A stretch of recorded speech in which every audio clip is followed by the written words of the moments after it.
வணக்கம் உறவுகளே. ஆளும் தாவேகா கட்சிக்கு துணிவில்லை.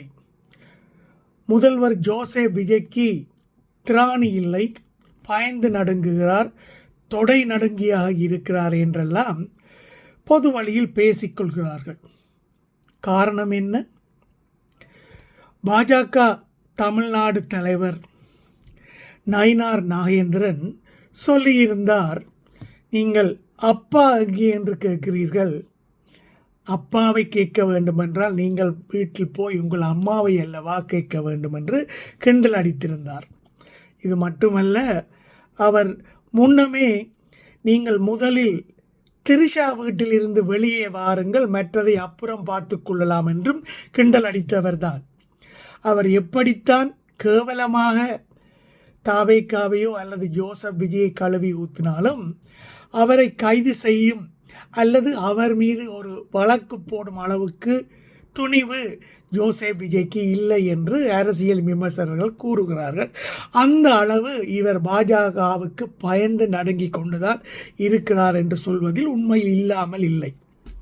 அது மட்டுமல்ல உறவுகளே, அதிமுக கூடி இப்பொழுது நிறையவே ஜோசப் விஜயை கழுவி ஊற்றுகிறார்கள். ஆனாலும் இவர் அதிமுக பாஜக கூட்டணியில் இருப்பதால் அதிமுக மீதும் வழக்கு போடுவதற்கோ கைது செய்வதற்கோ தயக்கம் காட்டுகிறார். உங்களுக்கு தெரியும், ஆர்பி உதயகுமார் மீது எந்த வழக்கும் இதுவரையில் இல்லை. இப்படி பயந்து நடுங்கும் விஜய் ஆட்சியில் இவர் பெரிதாக எதை தமிழ்நாட்டு உரிமையை மீட்டு எடுக்கப் போகிறார்கள் என்ற கேள்வி எழாமல் இல்லை. காவல்துறை, ஒரு பெண் காவல்துறை அதிகாரி ஒருத்தர் படுகொலை செய்யப்பட்டிருக்கிறார். காவல்துறைக்கு ரவுடிகளிடமிருந்து பாதுகாப்பு இல்லாத நிலைதான் இன்று இருக்கிறது. அது மட்டுமல்ல, சில மதுபானங்களை தடை செய்திருந்தார்கள். உங்களுக்கு ஞாபகம் இருக்கும், சில நாட்களின் முன். அதே நாளிலேயே அந்த தடைக்கு நீக்கமும் வந்துவிட்டது. ஏன் ஒரே நாளில் தடை செய்து தடையை நீக்கினார்கள்? அந்த மதுபான கம்பெனிகளுக்கு இடையில் தாவேகா அரசு அல்லது ஜோசப் விஜய்க்கும் இடையில் ஏதாவது டீல் நடந்ததா? அதிமுக சொல்கிறது ஏதோ பேக்கரி டீல் நடந்திருப்பதாக கிண்டல் செய்கிறார்கள். உங்களுக்கு தெரியும், வடிவேலுவின் காமெடி, பேக்கரி காமெடி. பேக்கரியை நீ வச்சுக்கோ, உன் அக்காவை நான் வச்சுக்கோ என்று அந்த படத்தில் காமெடி வரும். அதே மாதிரி விஜய் அவர்கள் ஏதாவது பேக்கரி டீலிங்கில் ஈடுபட்டு இருக்கிறார்களா என்று கிண்டல் அடித்தும் கூட விஜய் அதற்கு எந்தவித எதிர்ப்புமோ அல்லது ஒரு கண்டனமோ தெரிவிக்கவில்லை. உறவுகளே, இப்படி நாட்டில் பல பிரச்சனைகள் இருந்தாலும் தாவேகா அணில் குஞ்சுகளும் தற்குறிகளும் என்ன சொல்கிறார்கள்? நமது விஜய் அவர்கள் என்ன ஸ்டைலான கோட் போட்டு இருக்கிறார், எவ்வளவு சிலிமாக இருக்கிறார், எவ்வளவு ஸ்டைலாக மேடையில் நிற்கிறார், எவ்வளவு ஸ்டைலாக நடக்கிறார் என்று இப்படி அதை பற்றியே பேசிக்கொண்டு திரியும் ஒரு இளைஞர் கூட்டம் இருப்பது தமிழ்நாட்டின் சாபக்கேடுதான். என்ன செய்வது நாங்கள் உறவுகளே? இன்வெஸ்டர்ஸ் மகாநாடு என்று சொல்லி கோடிக்கணக்கில் பணத்தை செலவழித்தார்கள். அரசாங்க மக்கள் வரி பணத்தில் தங்களுக்கு விளம்பரத்தை தேடிக்கொண்டார்கள்.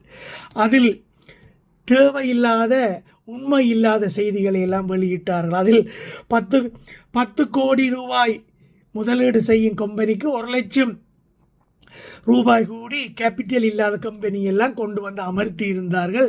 இதெல்லாம் ஒரு செட்டப் என்றுதான் எதிர்க்கட்சிகள் கிண்டல் அடிக்கின்றன. உறவுகளே, சுதந்திர தின விழாவில் முன் வரிசையில் நடிகை திரிஷா தனது தாயாருடன் வந்து இன்று அமர்ந்திருந்தார். உங்களுக்கு தெரியும், ஒரு சுதந்திர தின விழாவில் முதல் வரிசையில் அமர்வதற்கு சில புரோட்டோகால் இருக்க வேண்டும். அதற்கு முதல்வர் ஆமா சொல்லணும், காவல்துறை ஆமா சொல்லணும். இப்படி பல புரோட்டோகால்கள் எல்லாம் சொன்ன அப்புறம்தான் முதல் வரிசையில் இடத்தை ஒதுக்குவார்கள் இப்படியான நிகழ்வில்.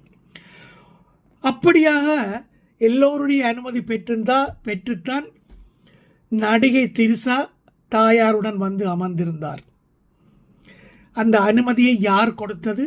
முதல் வரிசையில் அமரும் அளவுக்கு திரிஷா என்ன நாட்டுக்காக உழைத்த ஒரு பெரிய பெண்மணியா அல்லது சுதந்திர போராட்டத்தில் போராடி உயிர் நீத்த குடும்பத்தில் இருந்த அந்த தலைமுறையில் வந்தவரா? கேவலம் ஒரு சினிமா நடிகை தானே.